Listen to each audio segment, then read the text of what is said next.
Hello, welcome to today's Take 5, and we're looking at the book of Ecclesiastes together. It's one of the wisdom texts. There are 3 wisdom texts in the Bible: Proverbs, Job, and Ecclesiastes. We're in chapter 4 today, and so as you've been reading through it, it's got one of those famous verses that's often read at weddings. 2 are better than 1 because they have good return for their labor, and it's kind of that beautiful concept about friendship and knowing that actually being alongside a partner, working together is always a better thing. But there was something else that the text it was in chapter 6, we're in chapter 4 verse 6, sorry, but it spoke about this idea of sometimes it's better to have less with joy than more with stress and toil. And sometimes in life, in the culture that we live in, we're scrambling. We live in a more culture where we're trying to constantly kind of gain more, get more, and time and energy from people, and it's a consumeristic culture. It's kind of like, what can I buy, how much can I buy it for, when can I buy it? It's all like, how quickly can I get it? And there's this kind of different narrative in this chapter that I felt was this idea of striving for more is sometimes foolish and folly.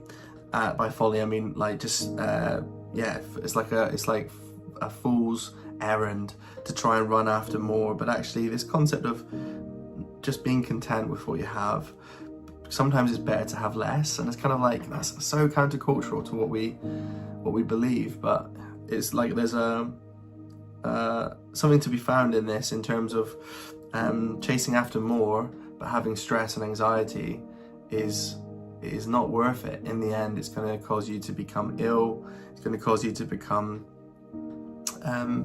overwhelmed and not even enjoy what you have. Whereas if you can just be content with what you have, better to be with one hand of tranquility than 2 hands with toil. And so I find myself struggling with this quite a lot. I kind of am constantly comparing and finding myself discontent with, if only I had this. But there is something to be found in this wisdom text, which is sometimes striving for more, holding on to more is going to be more harmful to you, and just embracing, enjoying what you have, and not just enjoying, but sometimes having to let go of too much, like letting go of when you're kind of clinging on to, like holding loads of stuff and baggage, walking around. Like, I don't know if you do this sometimes when I've got like shopping and I've got a car full of stuff, I'll be like desperately trying to like hold and carry as many things as possible, and then I end up like all of them collapsing. And I guess the text or the wisdom that's here is saying, actually better to have less and enjoy the small amount that you have than to be striving for like handfuls and really become overwhelmed.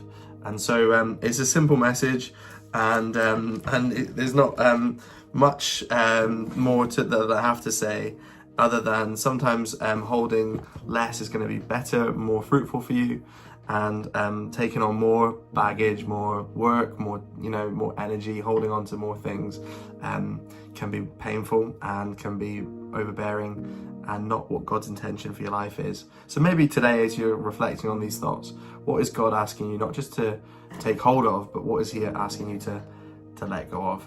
I hope that encouraged you and challenged you. Thanks for listening. Bye.